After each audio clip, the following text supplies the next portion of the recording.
La DSN pour les entreprises de travail temporaire, ETT, fractionnement et partitionnement.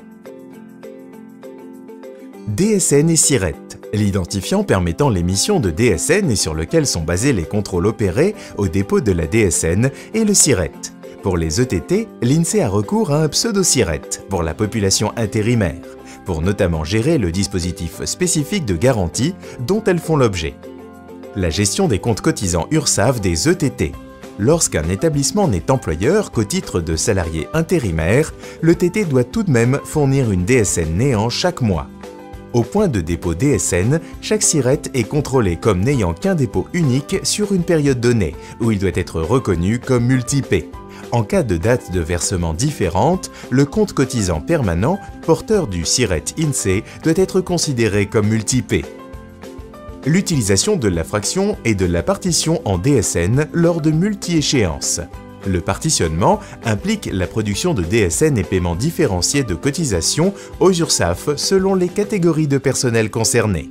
Le fractionnement implique une distinction des paies entre les salariés permanents et intérimaires, pour cause de dates de paie différentes ou d'utilisation de 2 logiciels de paie différents. Prenons l'exemple d'une entreprise de plus de 50 salariés sur sa déclaration de juin 2015.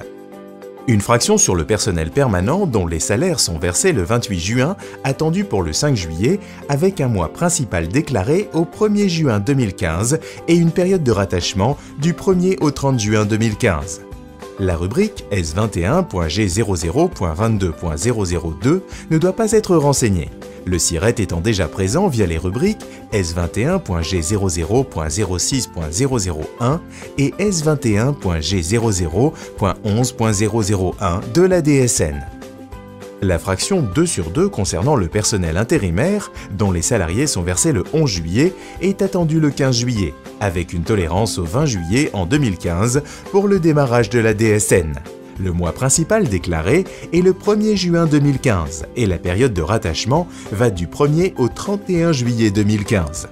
La rubrique S21.G00.22.002 doit être renseignée avec le pseudo-SIRET afin de permettre un report des données vers les comptes cotisants des salaires du personnel intérimaire. Cela étant, en rubrique S21.G00.06.001 et S21.G00.11.001, c'est le SIRET de l'établissement employeur qui doit être renseigné. Voici un schéma d'une partie de la DSN. Les modalités de règlement des cotisations par les ETT. En cas de règlement par virement bancaire, aucune donnée de paiement n'est portée dans la DSN. Pour rappel, le règlement par virement est obligatoire lorsque l'entreprise est redevable de plus de 7 millions d'euros de cotisations par an. En cas de paiement des cotisations par télérèglement, le bloc versement 20 de la DSN est à alimenter obligatoirement pour les rubriques suivantes. Identifiant organisme de protection sociale, BIC, IBAN, montant du versement, date de début de période de rattachement, date de fin de période de rattachement. Le cas échéant, la rubrique Entité d'affectation des opérations doit être alimentée. Les modalités de télérèglement des cotisations via le bloc 20 de la DSN. Pour la fraction personnel permanent, en principe, la rubrique Entité d'affectation des opérations S21.G00.20.002 ne doit pas être alimentée. Aucun SIRET ne doit y être positionné. Une exception, si le paiement des cotisations est opéré dans le cadre d'un versement en lieu unique, la rubrique S21.G00.20.002 doit porter le SIRET de l'établissement payeur.